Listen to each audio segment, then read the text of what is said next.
Bonjour, je suis Mohamed Binagdan, je suis maire adjoint en charge du budget municipal et des relations avec les entreprises d'insertion et je vais vous parler budget.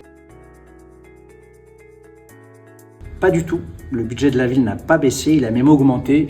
Il est de 148 millions d'euros en fonctionnement et presque 66 millions d'euros en investissement. Il faut savoir que nous avons l'équivalent d'un budget d'une ville de 100 000 habitants alors que nous sommes 50 000 habitants.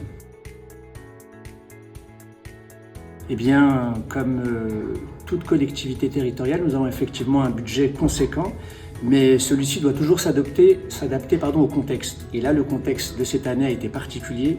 Premièrement, l'inflation, qui touche, comme les familles genevilloises, il touche également l'économie de la ville.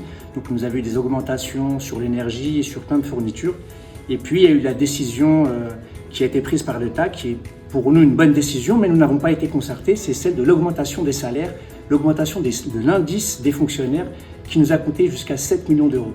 Donc à partir de ce moment-là, nous avons dû faire des choix. Eh bien, depuis 10 ans, l'autonomie fiscale des collectivités a baissé.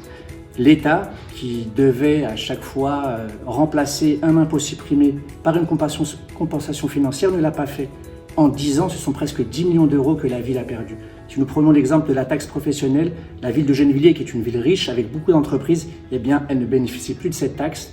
Et depuis, nous avons dû faire des choix et trouver d'autres financements. Mais l'État ne joue pas son rôle.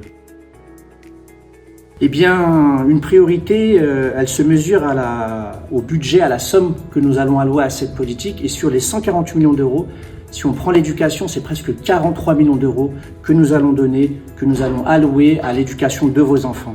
Pareil, du côté de l'écologie, c'est presque 8 millions d'euros sur ces 148 millions d'euros qui vont être consacrés à la plantation d'arbres, à l'opération des cours oasis, au renouvellement de notre parc automobile pour avoir plus d'électrique. Donc tout ça, ça marque nos priorités sur des grandes lignes. Alors dans un contexte compliqué, il faut effectivement faire des choix. Le choix que nous avons fait, c'est celui du service public. Donc la qualité du service public, c'est vraiment notre baromètre, c'est notre boussole. Là-dessus, il n'y a rien à négocier, nous allons continuer à avoir un service public de qualité. Par contre, nous allons essayer d'aller chercher des économies dans le fonctionnement des services, dans certaines prestations qui ne donnent pas satisfaction, qui ne sont pas assez efficaces, assez efficientes.